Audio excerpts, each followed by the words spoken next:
Baik, sebelumnya Assalamualaikum warahmatullahi wabarakatuh. Perkenalkan, nama saya Rizka Dwi Amelia, mahasiswa pertukaran mahasiswa Merdeka Inbon Unsam.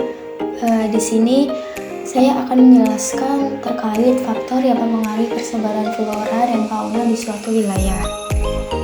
Secara garis besar, ada dua faktor yang mempengaruhi persebaran flora dan fauna di suatu wilayah. Di antaranya ada faktor biotik dan faktor abiotik. Faktor biotik ini merupakan faktor yang berhubungan dengan makhluk hidup seperti aktivitas manusia, hewan, maupun tumbuhan.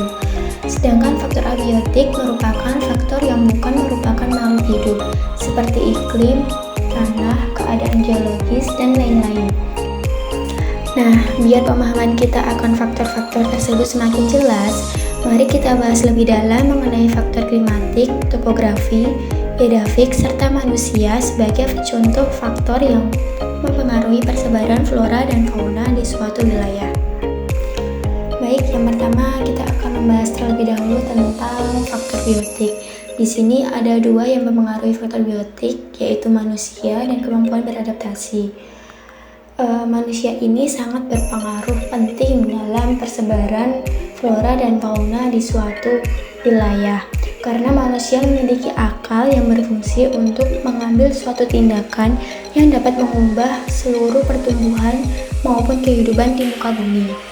Sedangkan kemampuan beradaptasi ini merupakan kemampuan organisme untuk menyesuaikan diri dengan sesama makhluk hidup dan ekosistem untuk tempat hidup mereka dengan baik.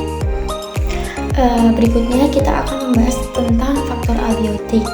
Yang pertama kita akan membahas tentang topografi, di mana topografi ini berkaitan dengan tinggi rendahnya suatu tempat. Tinggi rendahnya suatu permukaan bumi dapat mempengaruhi kandungan kelembapan udara maupun lama penyinaran matahari. Hal tersebut tentu saja akan sangat berpengaruh pada persebaran flora fauna di suatu wilayah. Yang kedua ada faktor edafik. Faktor edafik ini berkaitan dengan kondisi tanah di suatu wilayah. Kondisi tanah bisa dilihat dari berbagai aspek seperti tekstur, kandungan air tanah, tingkat kegemburan, dan lain-lain. Jadi, tanah ini sangat mempengaruhi persebaran flora di suatu tempat.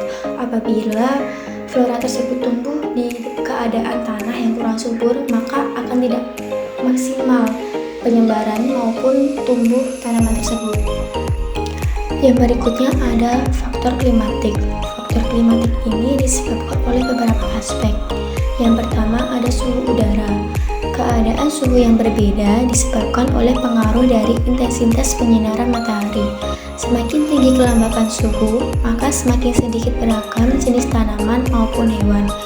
Begitu juga sebaliknya. Yang kedua, kelembapan udara. Jumlah kandungan uap air yang ada di udara dapat mempengaruhi persebaran tumbuhan dan hewan. Semakin lembab, maka jenis tumbuhan dan hewan semakin bervariatif. Yang ketiga ada angin. Angin besar dapat mempengaruhi teknik evaporasi serta transpirasi pada flora. Maka dari itu, angin juga sangat berpengaruh pada persebaran flora di suatu wilayah. Yang keempat ada curah hujan.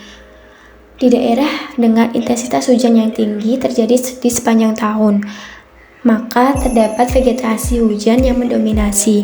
Sebaliknya, semakin berkurang intensitas hujan, maka tanaman yang ada berupa semak belukar maupun padang rumput. Nah, mungkin itu saja yang dapat saya jelaskan. Kurang lebihnya mohon maaf. Wassalamualaikum warahmatullahi wabarakatuh.